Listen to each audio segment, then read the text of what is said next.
सावधान। नमो अरहन्ताणं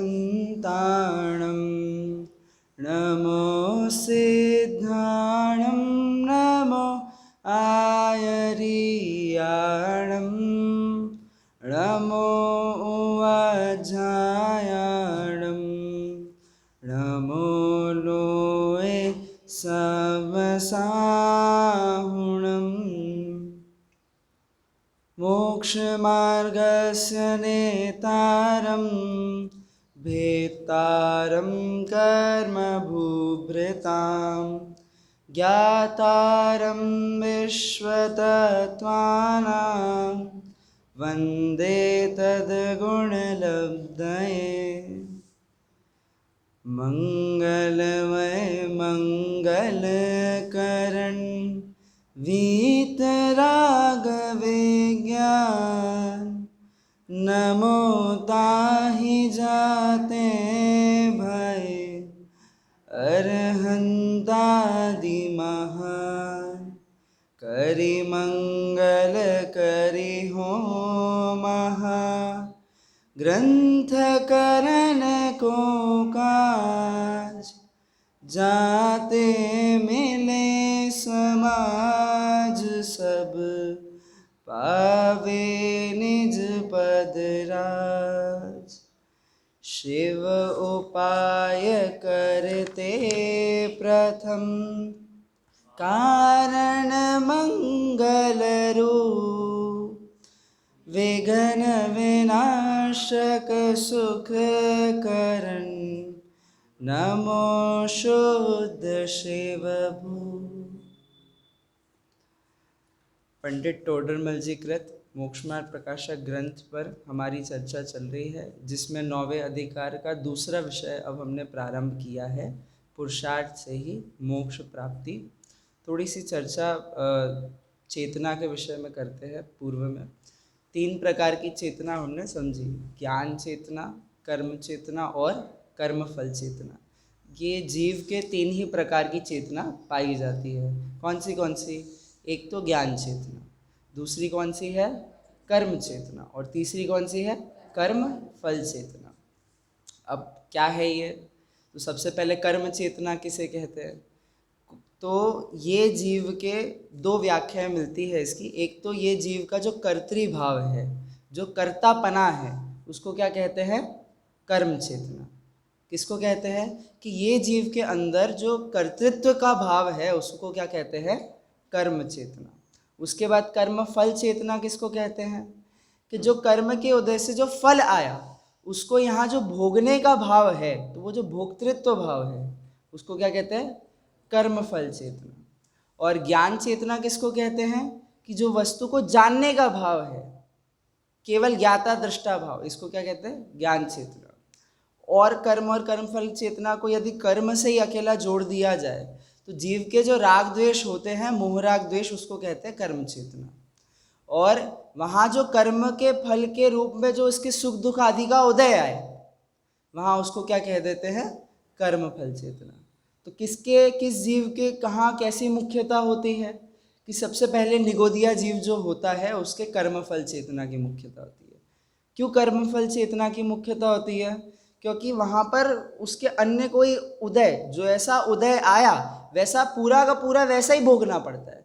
उसके अलावा और कोई विकल्प और कोई भाव उसके संभव नहीं होते।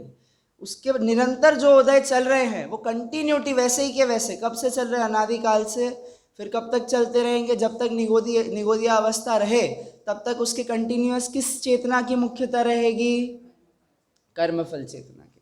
अब वहाँ से निकल आया तो निकल करके जब वो त्रस पर्याय में आता है तो किसकी मुख्यता चालू हो जाती है? अब कर्म चेतना की मुख्यता चालू हो जाती है कि अब जैसे कर्म है हूबहू वैसे के वैसे परिणाम नहीं होते।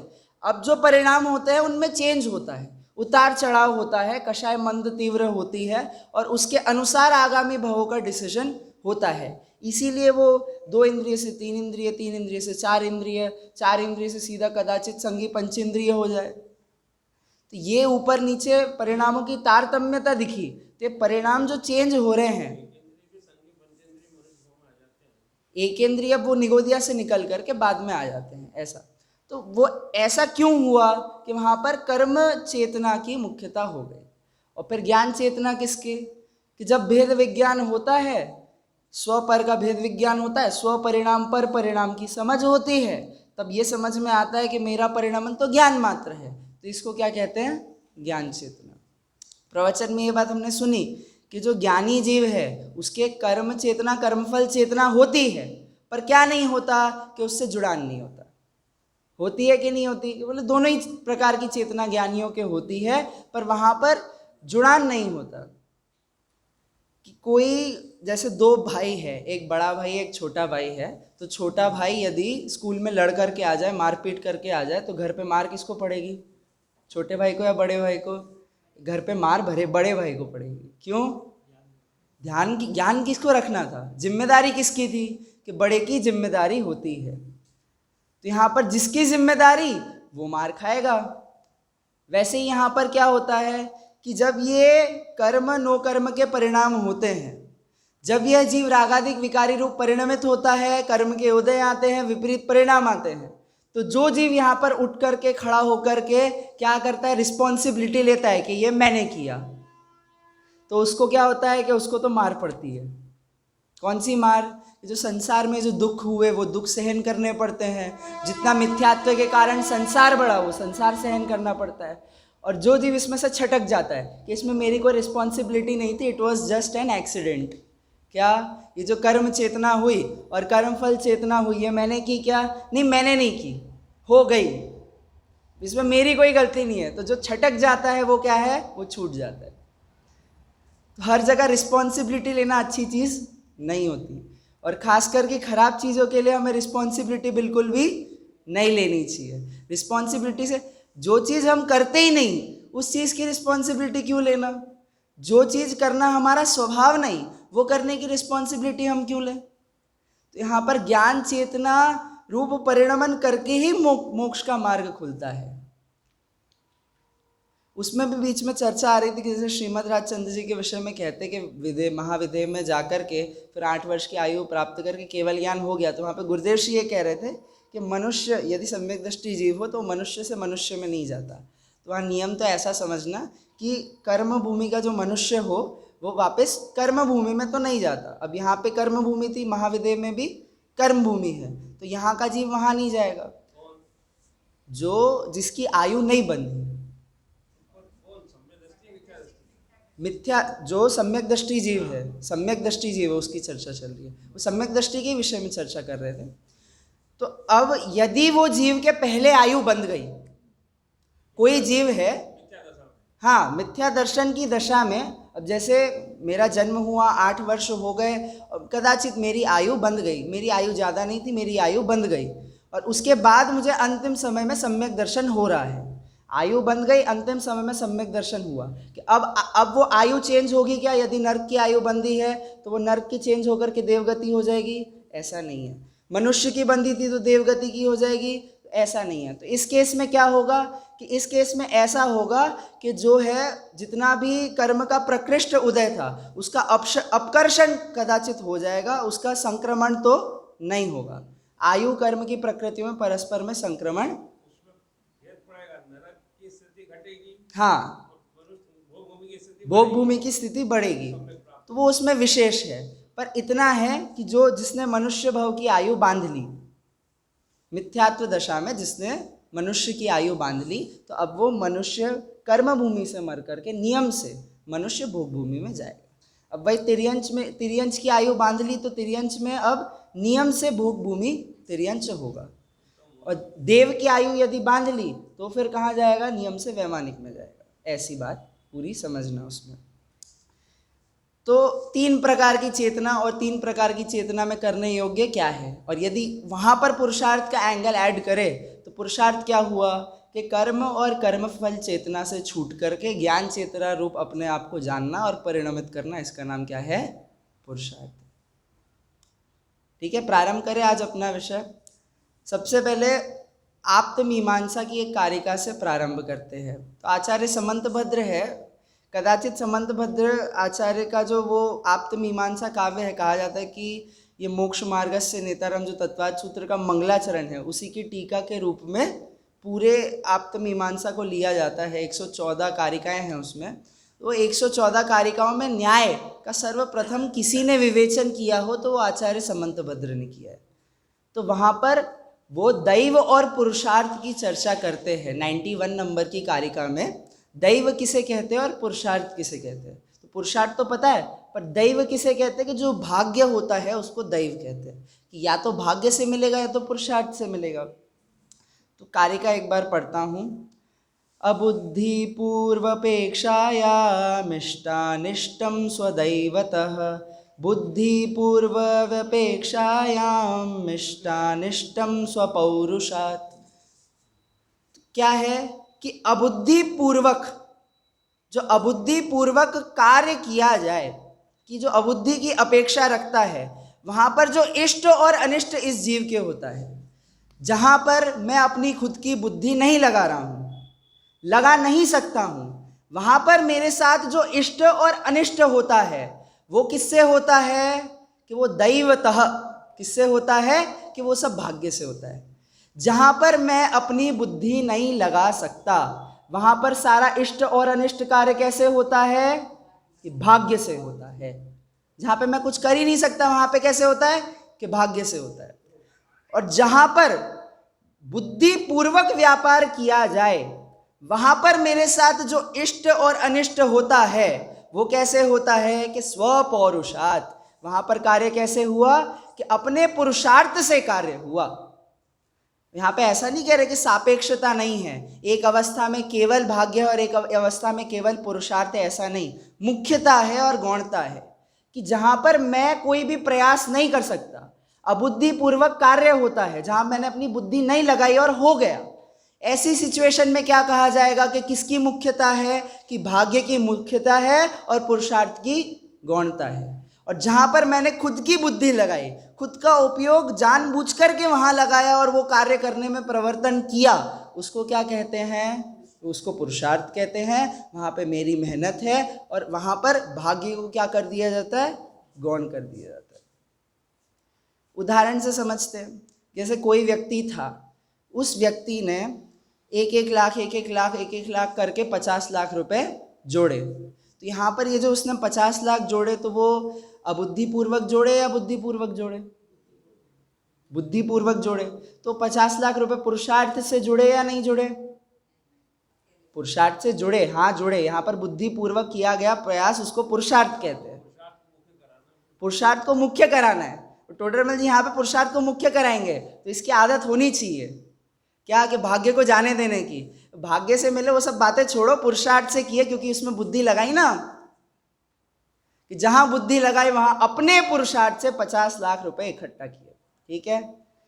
और एक लड़का है, उसके पापा के पास 50 लाख रुपए है, तो अब उसको वारसदारी में वो 50 लाख रुपए प्राप्त हुए।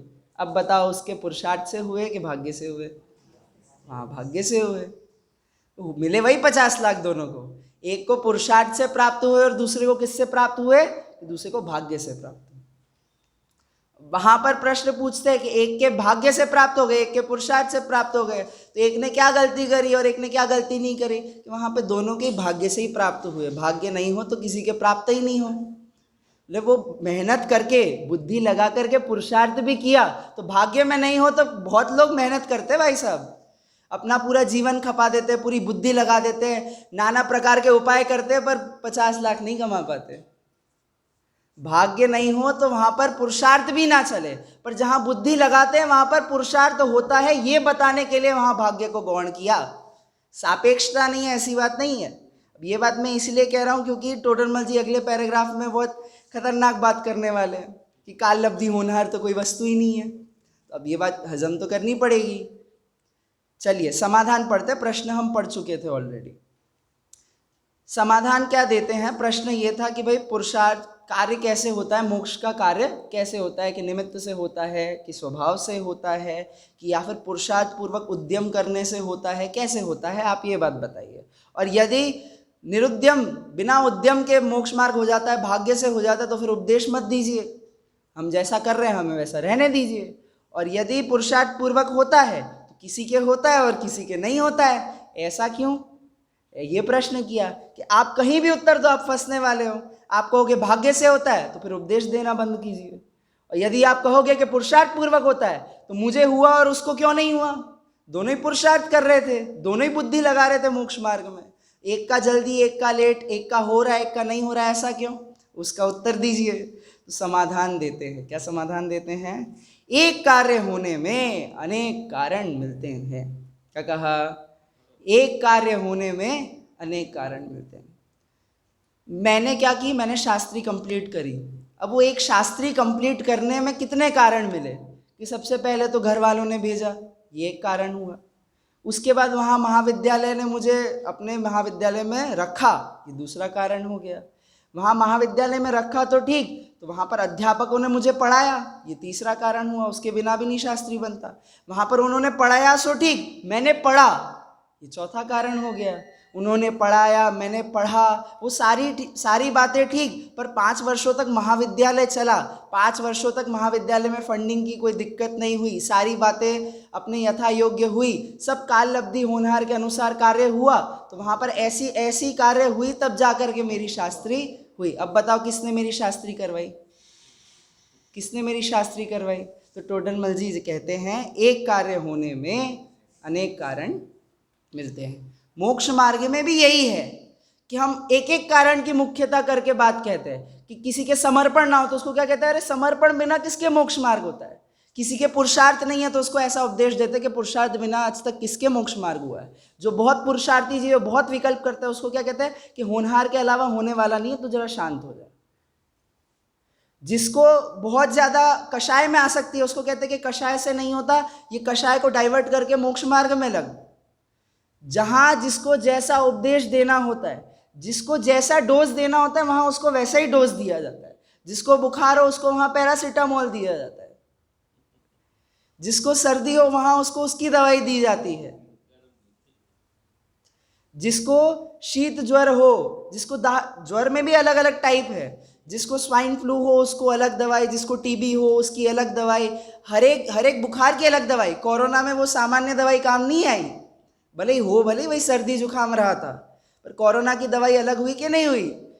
उसके इम्यूनिटी बूस्टर्स अलग लेने पड़े। तो जिसका जैसा रोग उसको वैसी दवाई, कि जहां जिसके जैसे कारण का भार दिखता है। इसलिए टोडरमल जी ने वो 3 प्रकार के आभासी खड़े किए कि जिसके व्यवहार का जोर है उसको कहते हैं कि व्यवहार आभासी मिथ्या दृष्टि, जिसके निश्चय का जोर है कि बैठे बैठे ही मोक्ष हो जाएगा, पुरुषार्थ करने की क्या जरूरत, कि शुद्ध त्रिकाली चैतन्य तो यहाँ विद्यमान है ना, तो क्या पुरुषार्थ करना उसमें, तो बैठे बैठे मोक्ष हो जाएगा, मुनि दीक्षा क्या लेना, व्रत आदि क्या अंगीकार करना, कोई वैल्यू ही नहीं है उसकी। तो वहाँ उसको कहते हैं कि जरा ठहर जाओ, पुरुषार्थ से मोक्ष प्राप्ति होती है, निश्चयाभासी मत बनो। और जहाँ पर जिसको निश्चय व्यवहार समझ में नहीं आता, कोई बोले निश्चय अपनी जगह ठीक, व्यवहार अपनी जगह ठीक, मैं अपनी जगह ठीक, बोले नहीं नहीं ना, उभयाभास भी नहीं चलेगा। बोले मोक्ष मार्ग को समझना पड़ेगा, विवक्षा से समझना पड़ेगा, जैसा समझा रहे वैसा समझना पड़ेगा। अपनी बुद्धि के अनुसार समझोगे तो नहीं चलेगा, अपनी तर्क युक्ति लगाओगे तो नहीं चलेगा। आगम के अनुसार जो तर्क युक्ति है उसे समझने का प्रयास कीजिए, और आगम में जो कहा है उसे समझने का प्रयास कीजिए, उसके आधार से अपनी तर्क युक्तियां बनाइए, नहीं तो उसका भी आधार कुछ भी नहीं बनेगा। इस प्रकार क्या किया, एक कार्य के होने में अनेक कारण मिलते हैं, इस बात को सिद्ध किया। यहाँ पर तो 5 समवाय की मुख्यता से चर्चा है, कदाचित छठ कारक की मुख्यता से भी चर्चा की जा सकती है, जैसे समय सार में की है। तो षट कारक वहाँ पे भी कार्य कारणपना सब घटित किया जा सकता है, उसमें कोई वहाँ पर एक एक चीज़ में जैसे करता है तो आत्मा को ले लीजिए, वहाँ उसका जो कर्म है, तो अब विवक्षा पे है कि भाई भिन्न षट कारक है कि अभिन्न षट कारक है। अभिन्न है तो आत्मा ही आत्मा में 6 कारक घटित हो जाएंगे, और भिन्न षट कारक है तो अलग अलग वस्तुओं में षट कारक घटित हो जाएंगे, पर यहाँ पे वो उसका अभी चर्चा नहीं है तो उसको विशेष में नहीं लेंगे।